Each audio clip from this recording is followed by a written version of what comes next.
Cuba kita bayangkan sekejap. Setiap bilik darjah di Malaysia ni, ia macam satu dunia kecil kan? Penuh dengan pelajar-pelajar yang cara belajarnya sangat berbeza. Hari ni kita nak kupas satu perubahan besar yang bakal, boleh kata, mengubah wajah landscape pendidikan negara kita. Persoalannya nampak macam mudah, tapi jawapannya, rumit. Macam mana seorang guru nak uruskan 30 orang pelajar dengan pemikiran yang berbeza-beza? Ada yang cepat tangkap, ada yang perlukan lebih banyak masa, dan ada yang cara dia melihat dunia ni memang unik. Inilah dilema utama dalam pendidikan. Dan jawapan Malaysia untuk cabaran ni? Tambah seorang lagi guru. Ya, betul. Inilah sebenarnya intipati dasar baru yang kita nak bincangkan hari ini. Satu langkah yang cukup berani untuk merombak terus cara kita mengajar dan belajar di sekolah. Okey, mari kita mulakan dengan pengumuman penting ni. Kementerian Pendidikan Malaysia ataupun KPM dah pun umumkan yang mereka akan perkenalkan kaedah pengajaran berpasukan atau lebih dikenali sebagai co-teaching yang akan bermula secara berperingkat pada tahun 2027. Jadi, apa sebenarnya co-teaching ni? Ia bukan setakat letak dua orang cikgu dalam satu bilik dan selesai. Tak, ia sebenarnya satu kerjasama yang sangat strategik. Cuba bayangkan macam ni. Seorang guru akan mengajar topik utama macam biasa, manakala guru yang kedua pula akan bergerak di dalam kelas, bagi bantuan secara individu atau uruskan aktiviti untuk kumpulan-kumpulan kecil. Nampak tak? Suasana terus jadi lebih dinamik dan lebih fokus. Dan model ni kesannya memang terbukti. Kajian-kajian antarabangsa menunjukkan yang pelajar dalam kelas macam ni, skor akademik diorang boleh meningkat sehingga 15%, terutamanya untuk subjek kritikal macam matematik dan sains. Dan yang lebih penting, penglibatan pelajar melonjak sebanyak 20%. Sebab apa? Sebab mereka rasa lebih yakin nak bertanya dan berbincang. Tapi manfaatnya bukan sekadar pada grade. Dengan adanya 2 orang guru, pelajar yang perlukan perhatian lebih boleh dapat bantuan tu serta-merta. Kelas pun jadi lebih hidup, lebih dinamik. Dan semua ni memang selari betul dengan aspirasi utama Pelan Pembangunan Pendidikan Malaysia atau PPPM, iaitu untuk sediakan pendidikan yang berkualiti dan saksama untuk semua. Jadi, kenapa perubahan besar macam ni perlu sangat? Jawapannya mudah aja. Sebab setiap pelajar tu tak sama dan cara mereka belajar pun sangat berbeza.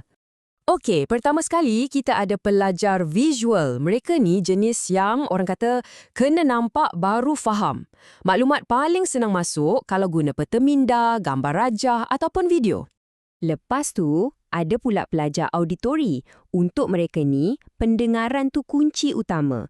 Mereka memang cemerlang dalam perbincangan dan akan dapat manfaat paling banyak bila guru menerangkan secara lisan.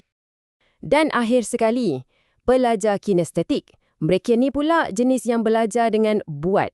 Eksperimen dalam makmal, aktiviti fizikal, projek amali, itulah cara terbaik untuk mereka faham satu-satu konsep. Sekarang, cuba bayangkan seorang guru nak kena penuhi keperluan ketiga-tiga jenis pelajar ni serentak dalam satu masa. Memang satu cabaran yang sangat besar. Kajian pun ada tunjukkan yang ramai guru aliran perdana rasa kurang pendedahan untuk uruskan pelajar berkeperluan khas. Akibatnya, pelajar-pelajar ni berisiko rasa terpinggir. Inilah jurang yang model pengajaran bersama ni cuba nak selesaikan. Jadi macam mana kita nak bina satu sistem yang takkan tinggalkan sesiapa pun di belakang? Di sinilah rangka tindakan untuk pendidikan inklusif memainkan peranannya. Di Malaysia, kita amalkan model yang dipanggil pendidikan inklusif separa. Ini bukan bermakna kita asingkan terus murid berkeperluan khas ya. Sebaliknya, ia adalah tentang integrasi. Mereka akan masuk kelas biasa untuk subjek-subjek tertentu. Jadi mereka boleh belajar dan bergaul sekali dengan kawan-kawan yang lain. Proses nak masuk ke program inklusif ni pun dirancang dengan teliti. Mula-mula, jawatan kuasa khas sekolah akan kenal pasti pelajar yang layak. Lepas tu, pelajar yang terpilih akan lalui tempoh percubaan lebih kurang 3 bulan untuk pastikan mereka boleh sesuaikan diri. Barulah penempatan penuh akan dibuat. Tapi, ada dasar sahaja tak cukup kan? Pendidikan inklusif perlukan alatan yang betul. Dan kadang-kadang, penyelesaian yang nampak paling mudah sebenarnya boleh bagi impak yang paling besar. Cuba tengok pemegang pensel ni. Nampak macam satu ubah suai yang simple kan? Tapi untuk pelajar yang ada cabaran motor halus, benda kecil ni bagi mereka keupayaan untuk pegang, untuk menulis dan untuk berkarya dengan penuh keyakinan. Teknologi bantuan juga buka banyak pintu yang sebelum ni mungkin tertutup. Peranti macam ni yang boleh diaktifkan dengan hanya satu switch, ia beri kuasa kepada pelajar yang ada batasan fizikal untuk melukis dan berkarya 100% secara berdikari. Penyertaan dalam proses adalah jauh lebih penting daripada hasil akhir yang sempurna. Inilah falsafah di sebaliknya.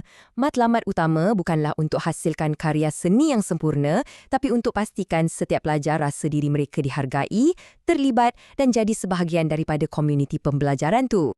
Okey, kita dah tengok visinya, kita dah tengok alatan yang ada. Sekarang, jom kita pandang ke depan, ke arah tahun 2027. Apa sebenarnya janji di sebalik inisiatif ni dan apa pula halangan-halangan sebenar yang menanti? Inilah realitinya. Di satu pihak, potensi dia memang sangat besar. Pendidikan yang lebih peribadi, lebih inklusif. Tapi di pihak lain, cabarannya pun bukan biasa-biasa.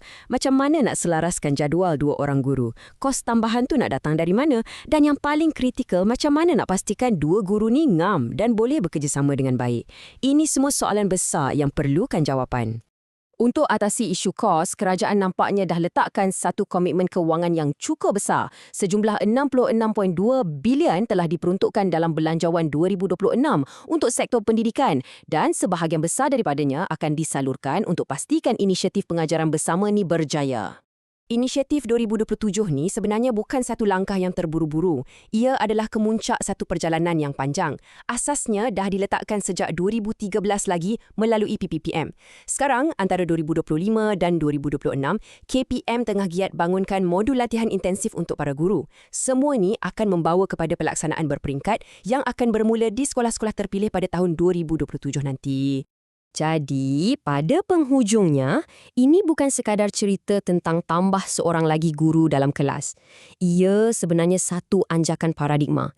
Satu usaha besar untuk mereka bentuk semula bilik darjah dari asas lagi supaya tak ada seorang pun pelajar yang akan tercicir. Dah tentu, perjalanannya takkan mudah. Akan ada banyak cabaran. Tapi persoalannya tetap sama. Dengan perancangan yang rapi dan komitmen daripada semua pihak, mampukah idea 2 guru satu kelas ni benar-benar menjadi kunci untuk membina sebuah bilik darjah untuk semua? Hanya masa yang akan menentukannya.